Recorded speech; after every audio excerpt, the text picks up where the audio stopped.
നമസ്കാരം. റേഡിയോ സിയുയിൽ ഇപ്പോൾ ചുറ്റുവട്ടം. Calicut university department of chemistry retired scientific ഓഫീസറായ ബാലകൃഷ്ണൻ കെ.വി.യുമായി ജിൽഷ ഹേമന്ത് നടത്തിയ അഭിമുഖം ഭാഗം 2. നമസ്കാരം. റേഡിയോ സിയു ചുറ്റുവട്ടത്തിലേക്ക് പ്രിയ ശ്രോതാക്കൾക്ക് സ്വാഗതം. നമ്മൾക്ക് സ്വാഗതം ചെയ്യാം കാലിക്കറ്റ് യൂണിവേഴ്സിറ്റിയുടെ സ്വന്തം ബാലേട്ടനെ. നമസ്കാരം സാർ. സാറ് പറയുകയുണ്ടായി, സാറ് നട്ട ഈ ചെടികൾക്കെല്ലാം ഒരു ഇമോഷണൽ സ്റ്റോറി കൂടെ ഉണ്ടെന്ന്. അതൊന്ന് പങ്കുവയ്ക്കാമോ? എന്നെ ഞെട്ടിപ്പിച്ച ഒരു സംഗതിയുണ്ട്. പല ആൾക്കാർ ഓർമ്മിക്കുമ്പോൾ ആദ്യകാലത്ത് ചെറുപ്പക്കാരായിട്ടുള്ള ആ സമയത്ത്, അതായത് 30 ആ കാലത്താണ് നമ്മൾ ഇവിടെ വരുന്നത്, ബിലോ 30. അന്ന് വലിയ ആൾക്കാരുണ്ട്. ഇപ്പം ബോട്ടണിയിൽ പത്മശ്രീ മണിലാൽ അങ്ങനെ വലിയ ആൾക്കാരുണ്ടായിരുന്ന യൂണിവേഴ്സിറ്റിയാണ്. അന്ന് ഇംഗ്ലീഷ് ഡിപ്പാർട്ട്മെൻറ്റിലാണ് ഷപ്പേർഡിനെ പോലെയുള്ള ആൾക്കാർ. അന്നേരം ഒരു ദിവസം ഞാൻ ടൗണിൽ പോകുമ്പോൾ, അന്നേരം ഉച്ചയാകുമ്പോൾ ടൗണിൽ പോയി തിരിച്ചു വരുമ്പോൾ ബസ്സിൽ കയറിയാലും ഒരു സീറ്റ് മാത്രമേ ഒഴിവുള്ളൂ.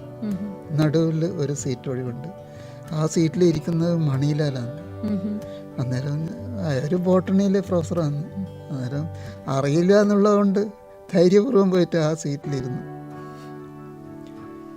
അന്നേരം അയാൾ ബാലകൃഷ്ണൻ ടൗണിൽ വന്നതാണ് ഒരു ചോദ്യം. ശരിക്കും പറഞ്ഞാൽ ഞാൻ ഞെട്ടിപ്പോയി. അതായത് സീറ്റ് ഒടിഞ്ഞ് താഴേക്ക് വീണ് പോയി എന്ന് പറയാം. കാരണം അവരെ അടുത്ത് പോയിട്ട് ഇരിക്കാം. ഇപ്പം അവരെന്നെ അറിയുന്നതെന്ന് എനിക്ക് ബോധ്യമുണ്ടെങ്കിൽ ഒരിക്കലും ഞാൻ ആ സീറ്റിൽ പോയിട്ട് ഇരിക്കില്ല. അന്നേരം അയാൾ ചെയ്യും, ബാലകൃഷ്ണൻ ടൗണിൽ വന്നതാണെന്ന് ചോദിക്കുമ്പോൾ വെപ്രാളപ്പെട്ടു പോയി. എന്താ കാരണം എന്ന് പറഞ്ഞാൽ അവരെ രീതികളാണ് എന്നെ അത്ഭുതപ്പെടുത്തുന്നത്. അവർ വലിയ പ്രൊഫസറല്ലേ. അന്നും ഇപ്പം മലബാർ വസ്തൂറിക്ക ട്രാൻസ്ലേറ്റ് ചെയ്ത വ്യക്തിയാണ് അവർ. അന്ന് അറിയപ്പെടുന്ന വ്യക്തിയാണ് അവർ. ഓൾ ഇന്ത്യ അല്ല, അവർ ലോകപ്രശസ്തനായിട്ടുള്ള ഹോസ്തൂർ മലബാറിക്ക ട്രാൻസ്ലേറ്റ് ചെയ്തതെന്ന് പറഞ്ഞാൽ അത് അധികം ആൾക്കാർക്ക് പറ്റാത്ത കാര്യമൊന്നുമില്ല, സാധാരണക്കാർക്ക് പറ്റൂല. അയാൾ അതിനെ പറ്റിയിട്ട് തന്നെ മണിലാൽ എഴുതിയിട്ടുണ്ട്. അതായത് ഇത് സ്പാനിഷിലാണ്. അന്നേരം സ്പാനിഷ് ചെയ്യുമ്പോൾ ഇംഗ്ലീഷാണെങ്കിൽ പറ്റുമായിരുന്നു. അന്നേരം അവർ എല്ലാ ക്രിസ്ത്യൻ ചർച്ചിലും പോയി സ്പാനിഷ് അറിയുന്ന അച്ഛന്മാരെ അന്വേഷിച്ചു. നമുക്ക് ഇത് ട്രാൻസ്ലേറ്റ് ചെയ്യാൻ മാത്രം സ്പാനിഷ് അറിയുന്ന ആരുമില്ല. അന്നേരം ഇത് ഉപേക്ഷിക്കാനും പറ്റില്ല. അന്നേരം ഒരു കടുങ്കഴിക്ക് അങ്ങ് ഇറങ്ങി സ്പാനിഷ് പഠിക്കുമായിരുന്നു. അങ്ങനെ സ്വന്തം സ്പാനിഷ് പഠിച്ച് ട്രാൻസ്ലേറ്റ് ചെയ്താണ് മലബാർ വസ്തൂറിക്ക.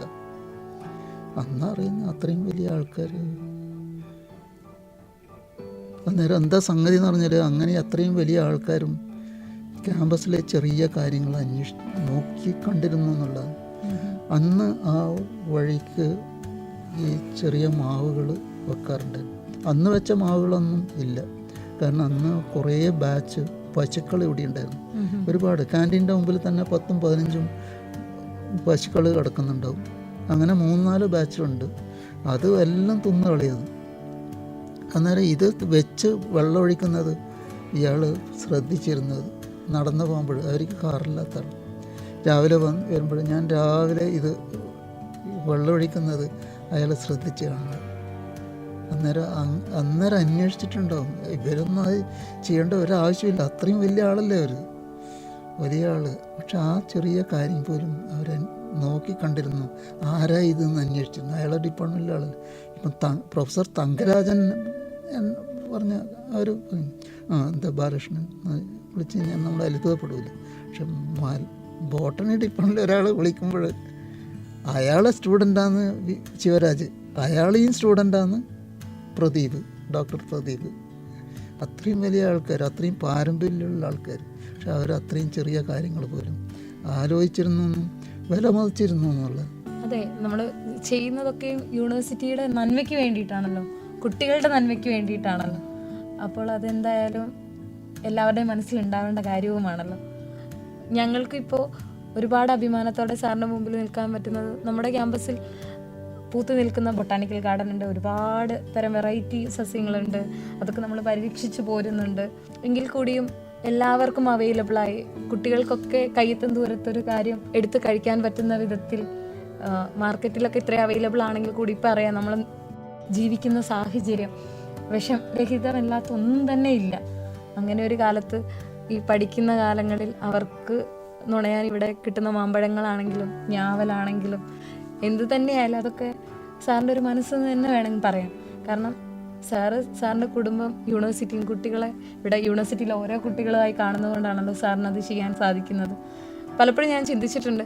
സാറിപ്പോൾ പറഞ്ഞു രാത്രികളിലൊക്കെ സാറ് വന്ന് പരിപാലിക്കുന്നു. പകൽ സമയങ്ങൾ കുട്ടികൾ വെറുതെ ചിലവഴിക്കുന്ന ഒരു 5-10 മിനിറ്റ് ആ സ്റ്റേഡിയത്തിലൊക്കെ ചിലവഴിക്കുമ്പോൾ അല്ലെങ്കിൽ ആ മ്യൂസിയത്തിനടുത്ത് ചിലവഴിക്കുമ്പോൾ സമയം നുള്ളിക്കളയുന്നില്ല. ചിലപ്പോൾ സാറ് നട്ട ചെടി മാവിൻ്റെ ആയിരിക്കാം. നേരത്തെ നമ്മളവിടെ ചെന്ന സമയത്ത് നമ്മൾ കണ്ടു ഉണ്ണിമാങ്ങി ആകുമ്പോൾ തന്നെ പിച്ചി കളയുന്ന അവസ്ഥയും അവിടെ ഉണ്ട്. അപ്പോൾ ഇതിൻ്റെ പിന്നിൽ ഇത്രയും എഫേർട്ട് ഉണ്ടെന്ന് പലപ്പോഴും പലരും അറിയാതെ പോകുന്നതാണ് അത് സംഭവിക്കുന്നത്. ഒരു അതായത് സമയം ഒഴുകിപ്പോവും, നമുക്കൊരിക്കലും പിടിച്ചു നിൽക്കാൻ കഴിയില്ല. അന്നേരം അതിനൊരു ഇതിൻ്റെ അകത്ത് ഒരു കാര്യം പണ്ട് വായിച്ചത്, അതായത് നമ്മൾ നായിനെ അറിയാൻ ഉപയോഗിക്കുന്ന അതേ കല്ലുകൊണ്ട് തന്നെയാണ് മൈക്കലാഞ്ചലോ പിയത്ത ഉണ്ടാക്കിയത്. അതേപോലെ തന്നെ അത് അഴീക്കോട് പറഞ്ഞ ഒരു വാക്കും കൂടി അതിൻ്റെ അത് സമാനമായിട്ടുള്ളുണ്ട്. അതായത് ചേരിയിൽ നമ്മൾ ചീത്ത പറയാൻ ഉപയോഗിക്കുന്ന വാക്കുകൊണ്ട് തന്നെയാണ് എല്ലാ മഹാകാവ്യങ്ങളും എഴുതിയത്. അന്നേരം അതുകൊണ്ട് സമയം നമ്മൾ വെറുതെ കളയുന്ന സമയം തന്നെയാണ് നമ്മൾ ഉപയോഗിക്കുന്നത്. ഇപ്പോൾ ഇതൊന്നും ചെയ്യാത്ത സമയത്ത് ഞാൻ മുറിയിൽ പോയിരുന്നാലും സമയത്തിൻ്റെ വഴിക്ക് പോകും. അന്നേരം അതങ്ങനെ യൂട്ടിലൈസ് ചെയ്യാന്നുള്ളത്. പിന്നെ ഒരു തമാശയും കൂടിയും പറയാം. വെറും ഒരു വ്യക്തിപരമായ തമാശയാണത് ശരിക്കും. ഞാനിങ്ങനെ 83-84 കെമിസ്ട്രി ഡിപ്പാർട്ട്മെൻറ്റിൽ പടിഞ്ഞാറ് വശം നിൽക്കുന്ന മാവിന് 45 വയസ്സുണ്ട്. അതായത് ഞാൻ വന്ന 1980 ആ മാവ് വെക്കുന്നത്. അന്ന് ആ ഭാഗത്ത് ഒരുപാട് മാവുകൾ വെച്ച് വെള്ളമൊഴിക്കുകയൊക്കെ ചെയ്യും. അന്നേരം ആ സമയത്ത് അതിലൂടെ കടന്നുപോയ 83-85 ബാച്ചിൽ കുറേ കുട്ടികൾ അതിലൂടെ രാവിലെ കടന്നു പോകും, വളരെ രാവിലെ സുവോളജി ഡിപ്പാർട്ട്മെൻറ്റിൽ. അന്നേരം അതിൽ ഉണ്ടായിരുന്ന വെളുത്തൊരു പെൺകുട്ടികൾ നേതൃത്വം നൽകിയ ഒരു പെണ്ണ്, എൻ്റെ കണ്ണിൽ അവരെ മാത്രമേ കണ്ടിട്ടുണ്ടാവുള്ളൂ എന്നായിരിക്കും ചിലപ്പോൾ. അന്നേരം അവർ വെച്ച മാവാണ് സുവോളജി ഡിപ്പാർട്ട്മെൻറ്റിൽ മുമ്പിൽ ആ വലിയ മാവ് കാണുന്നത്. വലിയ മാങ്ങയുള്ള വളരെ വിശേഷപ്പെട്ട പല കുട്ടികളും എന്നോട് ചോദിച്ചിട്ടുണ്ട് ആ മാവ് ഏതാണ്. അന്നേരം അവരെ എനിക്ക് എൻ്റെ കണ്ണിൽ പെട്ടിരുന്നു. അന്നേരം ഒരാഗ്രഹം അവരോട് എപ്പോഴെങ്കിലും സംസാരിക്കണം എന്നായിരുന്നു. അനാബിലി റൂസ്കി സ്തുജിയന്ത യാ മഗു ഗവാരിച്ച് പറൂസ്കി. അവർ റഷ്യൻ സ്റ്റുഡൻ്റ് ആയിരുന്നു. അന്ന് ഈ സർട്ടിഫിക്കറ്റ് കോഴ്സ് ഉണ്ട്. അന്നേരം അവർ സർട്ടിഫിക്കറ്റ് കോഴ്സിന് വരുന്നു. പക്ഷേ നമ്മൾ ഒരു കൊല്ലത്തിൻ്റെ ബാച്ചിലുള്ള വ്യത്യാസത്തിലുണ്ടായിരുന്നു. അന്നേരം മനസ്സിൽ ഞാൻ അന്ന് വിചാരിക്കുന്നു, അന്ന് ചെറുപ്പക്കാരായിട്ടുള്ള അതായത് 27-28 വയസ്സുള്ള വ്യക്തിയായിരിക്കും ഞാൻ. കാരണം അവരെക്കാളും 2-3 കൊല്ലത്തിൻ്റെ വ്യത്യാസം ഉണ്ടാവും. ഞാൻ ജോലിക്ക് വന്ന് അവർ BSc കഴിഞ്ഞ് വന്നവിടെ. അന്നേരം വളരെ വെളുത്ത് ഒരു ഫോറിനറാണെന്ന് തോന്നുന്ന രീതിയിലുള്ള ഒരു പെൺകുട്ടി. അന്നേരം അവർ വെച്ച മാവാണ്. അന്നേരം ഞാനും മനസ്സിൽ സ്വകാര്യമായിട്ട് വിചാരിക്കും അവരോടൊരു തവണ സംസാരിക്കണം. പക്ഷേ ഒരിക്കലും സംസാരിച്ചിട്ടില്ല എന്നുള്ളത്. ക്രസീവായ ജവൂഷ്ക, റഷ്യനിൽ പറഞ്ഞാൽ അവൾ വളരെ സുന്ദരിയായിട്ടുള്ള പെൺകുട്ടിയായിരുന്നു. അന്നേരം ഞാൻ അവരോട് സംസാരിക്കണം എന്ന് ആഗ്രഹിക്കുന്നു, പക്ഷേ അവരോട് സംസാരിച്ചിട്ടില്ല. പക്ഷേ ഇപ്പോഴും അതെന്തുകൊണ്ട് ഓർമ്മിക്കുന്നു എന്നുള്ളതാണ്. അതും ഒരു മാവുമായിട്ട് ബന്ധപ്പെട്ടതാണ്. ഇത് സാറിൻ്റെ ഇഷ്ട കാര്യങ്ങളാണല്ലോ രണ്ടും, മാവാണെങ്കിലും അവരാണെങ്കിലും സാറിന് അന്ന് ഇഷ്ടമുള്ള കാര്യങ്ങളാണല്ലോ. ഏതോ കാലത്ത് കടന്നുപോയ ഒരാൾ നമ്മൾ എത്രയോ കാലം കഴിഞ്ഞു. കാരണം ഇപ്പം 40-ലധികം വർഷം കഴിഞ്ഞതിന് ശേഷം എവിടെയോ കിടക്കുന്ന ഒരാളെ പറ്റിയിട്ട് നമ്മൾ ആലോചിച്ചുകൊണ്ടിരിക്കുന്നത് ഒരു മാവുമായിട്ട് ബന്ധപ്പെട്ടതാണ്. സാറിൻ്റെ ഓർമ്മകളിൽ ആ മാവും അവരും ഇന്നും ഉണ്ട്. അത് റഷ്യനിലെ തന്നെ ഒരു നാടോടി പാട്ടുണ്ട്. അതായത് ഒരാൾ നടന്നു പോകും, അന്നേരം ഗോതമ്പ് വയലിൻ്റെ കൂടെ നടന്നു പോകും. ഗോതമ്പ് വയൽ അന്നേരം വിളഞ്ഞു നിൽക്കുന്ന ഗോതമ്പ് വയലാണ്. അന്നേരം കതിര് കാണുന്നു, ഗോതമ്പിൻ്റെ കതിരുകളുണ്ടല്ലോ. അന്നേരം അയാളായിരിക്കുന്നത് അവൾ മുടി മടങ്ങിട്ടത് ഇതേപോലെയായിരുന്നു ഗോതമ്പ്. കാരണം അവരെ സ്വർണ്ണ തലമുടിയാണല്ലോ. അന്നേരം കതിര് കണ്ടേരം പറഞ്ഞു അവൾ മുടി പിന്നിട്ട് മടങ്ങി വെച്ചത് ഇതേപോലെയായിരുന്നു. എന്നിട്ട് കാറ്റ് വരുമ്പോൾ വിളഞ്ഞ ഗോതമ്പ് ഇങ്ങനെ അങ്ങോട്ടും ഇങ്ങോട്ടും. അന്നേരം അവളുടെ ഈ കുറുനിരകൾ ആ ആടിയിരുന്നത്, കാറ്റിലുലഞ്ഞത് ഇതേപോലെയായിരുന്നു. അന്നേരം അയാൾ ആരുമായിരുന്നില്ല, അവരെപ്പോഴും കണ്ട ഒരു പെൺകുട്ടീനെ പറ്റിയിട്ട് ഓർമ്മിച്ച ഇത് അതേപോലെയാന്ന് പറയുക. ഇതൊരു തമാശ, ജീവിതത്തിലെ ഓരോ തമാശകൾ. നമ്മൾക്ക് എല്ലാവർക്കും അങ്ങനെ തന്നെയല്ലേ സാർ? മനസ്സിൽ സൂക്ഷിച്ചിരിക്കുന്ന ഒരുപാട് ഇഷ്ടങ്ങൾ ഉണ്ടാവുമല്ലോ നമുക്ക് എല്ലാവർക്കും. അത് ഓർമ്മപ്പെടുത്തുന്നത് ഇതുപോലുള്ള, സാറിനെ സംബന്ധിച്ച് സാറിന് ഏറ്റവും ഇഷ്ടമുള്ള ഒരു ഫലവൃക്ഷം ആണ് അവർ നട്ടിട്ടുള്ളത്. അപ്പം ഇന്നും ഓർമ്മയിൽ സൂക്ഷിക്കാനും ആ ചെടി കാണുമ്പോൾ ഇന്നും അവരെ ഓർക്കാനും സാധിക്കുന്നുണ്ടല്ലോ. അതെ, എപ്പോഴും നമ്മൾ ആ മാവ് നമ്മുടെ ഓർമ്മയിലേക്ക് അത് വരുന്നു. ഇത് സാഫല്യമാവാത്ത ആഗ്രഹങ്ങൾ. സാറ് പറഞ്ഞ 2 ആഗ്രഹങ്ങളും നടക്കട്ടെ, ഞങ്ങളും അതാണ് ആശംസിക്കുന്നത്. സാറിന് എല്ലാം യൂണിവേഴ്സിറ്റിൻ്റെ നന്മ മുന്നിൽ കണ്ടുകൊണ്ടാണ് സാർ ഇത്തരം കാര്യങ്ങളൊക്കെ ചെയ്യുന്നത്. സാർ മറ്റെന്തെങ്കിലും പദ്ധതി യൂണിവേഴ്സിറ്റിൻ്റെ നന്മയ്ക്കായി മനസ്സിൽ കരുതിയിട്ടുണ്ടോ? ഇതിനേക്കാളും വലുത് ഇതൊരു വാട്ടർ റിലയൻസ് ക്യാമ്പസ് ആയിരിക്കണം എൻ്റെ ഏറ്റവും വലിയത്. കാരണം അതിനു വേണ്ടിയിട്ട് ഒരുപാട് ലെറ്റർ ഞാൻ ഉപയോഗിച്ചിട്ടുണ്ട്, ഒരുപാട് പൈസ ഞാൻ ചിലവാക്കിയിട്ടുണ്ട്. എല്ലാ സിൻഡിക്കേറ്റ് മെമ്പേഴ്സിനും ഈ ലെറ്റർ കൊടുത്തുണ്ട്. ഏറ്റവും കൂടുതൽ അത് റെസ്പോണ്ട് ചെയ്തത് പ്രൊഫസർ സലീം, നമ്മുടെ former vice chancellor Abdul Salam. കാരണം അയാൾ എന്നെ വിളിച്ചു. At that time I was working IISER Thiruvananthapuram. അവരെ ക്ഷണിച്ചു, വന്നു കഴിഞ്ഞാൽ എന്നെ വന്ന് കാണണം എന്ന് പറഞ്ഞ് ഞാൻ അവിടെ നിന്നാണ് ആ ലെറ്റർ അയച്ചത്. എല്ലാം ഗൂഗിൾ ഇതെല്ലാം എടുത്ത് സെൽഫ് റിലയൻ്റ് ആയിരിക്കണം. ഇത് ക്യാമ്പസിൽ നിന്ന് ഇന്ന് ആവശ്യമുള്ള വെള്ളം കണ്ടെത്തുന്നത് 12 കിലോമീറ്റർ അപ്പുറമുള്ള പാറക്കടവിലെ ഇത് മാത്രമല്ല. അന്ന് പാറക്കടവിൽ നിന്ന് പാറക്കടവ് ഓർഫനേജിൽ നിന്ന് നേരെ താഴെ നിന്ന് ശുദ്ധമല്ലാത്ത വെള്ളമാണ് ഇവിടെ അടിച്ചുകൊണ്ടുവന്ന് ട്രീറ്റ് ചെയ്യുന്നത്. അതിൻ്റെ ഒരു ആവശ്യമില്ല. കാരണം എന്ന് വെച്ചാൽ ഈ ക്യാമ്പസിൽ കണക്ക് പ്രകാരം 8.89 കൊല്ലത്തേക്ക് ആവശ്യമുള്ള വെള്ളം ഒരു കൊല്ലം ഈ ക്യാമ്പസിൽ 524 ഏക്കറിൽ പെയ്യുന്നുണ്ട്. അതിൻ്റെ ഒരു ചെറിയ ശതമാനം, അതായത് 8-1 ശേഖരിച്ചാൽ പോലും ഇവിടെ സുഖമായിട്ട് ഈ ക്യാമ്പസിന് ആവശ്യമുള്ള വെള്ളം. ഇങ്ങനെ വെള്ളം സംരക്ഷിക്കാൻ വേണ്ടിയിട്ട് സാറ് എന്ത് പദ്ധതിയാണ് മനസ്സിൽ കാണുന്നത്? ഏറ്റവും വലിയൊരു റിസർവോയർ ഉണ്ടാക്കണം. അതായത് പോലീസ് സ്റ്റേഷന് മുമ്പിൽ വരുന്ന വലിയ പോലീസ് സ്റ്റേഷൻ വർക്കിംഗ് മെൻസ് ഹോസ്റ്റലിൻ്റെ ഇടയിൽ വലിയൊരു സ്ഥലമുണ്ട്. ആ സ്ഥലത്ത് 10 മീറ്റർ ആഴത്തിൽ ഒരു വലിയൊരു റിസർവോയർ ഉണ്ടാക്കിയാൽ ഈ ക്യാമ്പസിൻ്റെ 1/3 ഭാഗം വരുന്ന AD ലേഡീസ് ഹോസ്റ്റൽ, സ്റ്റേഡിയം, പിന്നെ അത് ഇങ്ങോട്ട് ഗസ്റ്റ് ഹൗസ് വരെയുള്ള പരീക്ഷാഭവൻ ഗസ്റ്റ് ഹൗസ് വരെയുള്ള അത്രയും വലിയ ഏരിയയിലുള്ള വെള്ളം മുഴുവൻ ഒഴുകിപ്പോകുന്നത് പോലീസ് സ്റ്റേഷൻ്റെ ആ വഴിത്തൂടെ. ഇന്ന് വളരെ എളുപ്പമാണ്. ഹൈവേ ഉണ്ടാക്കുമ്പോൾ അവിടെ വലിയൊരു പാലം പണിതിട്ടുണ്ട്. അതിൻ്റെ തൊട്ടപ്പുറം ഒരു റിസർവോയർ 10 മീറ്റർ ആഴത്തിൽ ഒരു റിസർവോയർ ഉണ്ടാക്കുകയാണെങ്കിൽ 1.25 കൊല്ലത്തെ ആവശ്യമുള്ള വെള്ളം അവിടെ ഒറ്റ സ്ട്രെച്ചിൽ കെട്ടി നിർത്താൻ പറ്റും. അതൊരിക്കലും പറ്റില്ല. കാരണം 10 മീറ്റർ ആഴത്തിലുള്ളതാണ്. ഒരു തവണ നമ്മൾ ശേഖരിച്ചതിൻ്റെ ഒരു ഭാഗം ഉപയോഗിക്കുമ്പോഴേക്കും അടുത്ത മഴ വരും. അന്നേരം സ്ഥിരമായിട്ടുള്ള വെള്ളം ആ ഒറ്റ ടാങ്ക് മതി അത് കൊടുക്കാൻ വേണ്ടി. അതിൻ്റെ ഗൂഗിൾ മാപ്പ് അടക്കം കണക്കടക്കം ഇത് ഞാൻ വൈസ് ചാൻസലർ കൊടുത്തിരുന്നു. ഇപ്പോഴത്തെ വൈസ് ചാൻസലർക്കും കൊടുത്തിരുന്നു. പക്ഷേ വൈസ് ചാൻസലർ കൊടുക്കുമ്പോൾ എന്നോട് രവീന്ദ്രനായതുകൊണ്ട് എന്നോട് പറഞ്ഞു, ഇത് എൻ്റെ കയ്യിലല്ല, ഞാൻ ഇവിടെ ഇരിക്കുന്നത് മാത്രമേ ഉള്ളൂ, സംവിധാനങ്ങളെല്ലാം പഴയത് തന്നെയാണ്. പക്ഷേ അത് ഞാൻ ഒരു തവണ ഇവിടെയും കൊടുക്കണം എന്ന് വിചാരിക്കുന്നു. അത് മാത്രമല്ല, ഇപ്പം ബോട്ടണി ഗാർഡന് തെക്ക് വശത്തുള്ള ടാങ്ക് ആക്കിയാൽ 2 മാസത്തേക്ക് ആവശ്യമുള്ള വെള്ളം അറ്റേ സ്ട്രെച്ചിൽ കെട്ടി നിൽക്കാൻ പറ്റും. അതേപോലെ തന്നെ അതിന് നേരെ താഴെ അളകാപുരി ഹോട്ടലിൻ്റെ ആ ഏരിയ, സ്കൈവാക്കിൻ്റെ ആ സ്ഥലത്ത്, അത് കാരണം അതെല്ലാം പൊളിച്ചു കളഞ്ഞ് അവിടെ കഴിഞ്ഞു. കാരണം അത് ഹൈസ്കൂള് പ്രസ് വരുന്ന വലിയൊരു സ്ഥലമുണ്ട്. അതൊരു നാച്ചുറൽ പോണ്ടായിരിക്കും.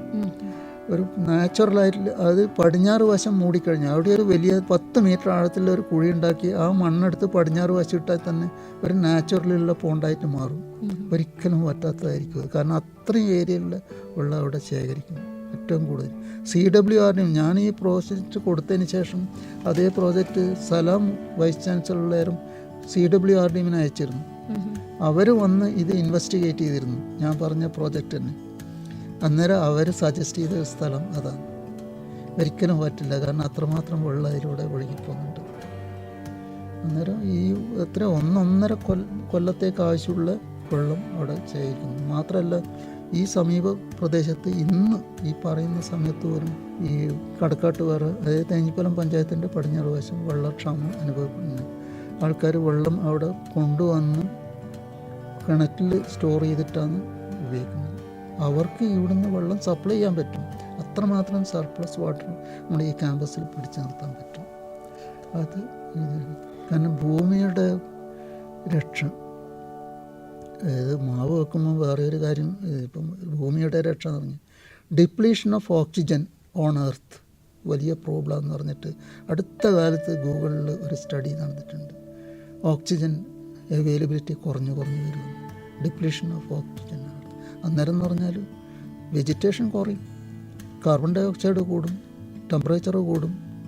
അന്നേരം ഈ ലിവിങ് ഓർഗാനിസത്തിന് നിലനിൽക്കാൻ പറ്റാത്തൊരു നില വരുന്നത്. അന്നേരം മാവുകൾ അതിനെ കോമ്പൻസേറ്റ് ചെയ്യാൻ നമ്മൾ മാവ് എന്നല്ല വൃക്ഷം വെക്കുമെന്ന് മാത്രമേ അതിനുള്ളൂ. അതേപോലെ തന്നെ വെള്ളം പ്രിസർവ് ചെയ്യും. ഈ വെള്ളം എന്ന് വെച്ച് കഴിഞ്ഞാൽ അത്രയും നമുക്ക് ദൈവം തരുന്ന വരദാനാണ് വെള്ളം. മേലെ നിന്ന് വരുന്ന വെള്ളം എന്ന് പറഞ്ഞാൽ ഡിസ്റ്റിൽഡ് വാട്ടറാണ്, ദ പ്യൂറസ്റ്റ് ഫോം. പക്ഷേ അതിനൊരു പ്രത്യേകതയുണ്ട്. നമ്മുടെ ഇവിടുന്ന് ഈ ക്യാമ്പസിൽ പെയ്യുന്ന വെള്ളം ജസ്റ്റ് 5 മീറ്റർ ആഴത്തിൽ 5 മീറ്റർ കൊണ്ട് ഓടി പടിഞ്ഞാറ് കടൽ തൊട്ട് കഴിഞ്ഞാൽ പിന്നെ നമുക്ക് ഒരിക്കലും ഇത് തിരിച്ചെടുക്കാൻ പറ്റില്ല. അതിൻ്റെ പ്രത്യേകത ഏതാണ്? കടലുമായിട്ടും ഈ ശുദ്ധവെള്ളം കടലുമായിട്ട് ഒന്ന് ടച്ച് ചെയ്ത് പോയാൽ പിന്നെ അത് തിരിച്ചെടുക്കണമെങ്കിൽ എത്രയോ എനർജി ഉപയോഗിക്കണം.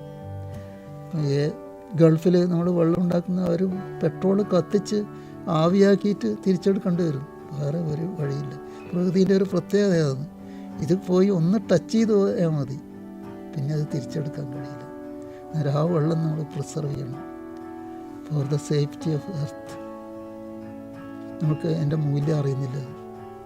പ്രകൃതി ഒരു അത്ഭുതമാണ്. നമ്മൾ സമുദ്രത്തിൽ കാണുന്നതിനേക്കാൾ വെള്ളം നമ്മളെ തലേൻ്റെ മേലെ കെട്ടിക്കിടക്കുന്നുണ്ട് എന്ന് പറഞ്ഞാൽ വിശ്വസിക്കാൻ കഴിയില്ല. അതാണ് ദൈവത്തിൻ്റെ കളി എന്ന് പറയുന്നത്. സാറിൻ്റെ കാഴ്ചപ്പാടുകളും യൂണിവേഴ്സിറ്റിയായി കാണുന്ന നന്മ നിറഞ്ഞ പദ്ധതികളൊക്കെ സാക്ഷാത്കരിക്കാൻ പറ്റട്ടെ. എല്ലാവിധ വിജയാശംസകളും നേരെയാണ്.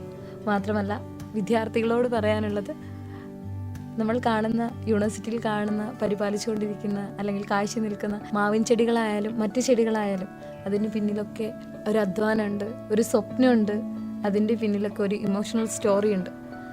അപ്പോൾ അതെല്ലാം നല്ല രീതിക്ക് മെയിൻറ്റെയിൻ ചെയ്യാൻ എല്ലാവർക്കും ഒത്തൊരുമിച്ച് നിൽക്കാം. എല്ലാ ഫലങ്ങളും നമ്മൾക്ക് ഒരുമിച്ച് ആസ്വദിക്കാം. ഇന്നേ ദിവസം ചുറ്റുവട്ടത്തിൽ റേഡിയോ സിയുമായി പങ്കുവച്ച വിലപ്പെട്ട സമയത്തിന് ബാലൻ സാറിനോട് നന്ദി രേഖപ്പെടുത്തിക്കൊണ്ട് ഇന്നത്തെ ചുറ്റുവട്ടം ഇവിടെ പൂർണ്ണമാകുന്നു. മറ്റൊരു എപ്പിസോഡിൽ മറ്റൊരു വ്യക്തിയുമായി നമുക്ക് പങ്കുചേരാം. നന്ദി, നമസ്കാരം. താങ്ക്സ്. ശ്രോതാക്കൾ കേട്ടത് ചുറ്റുവട്ടം.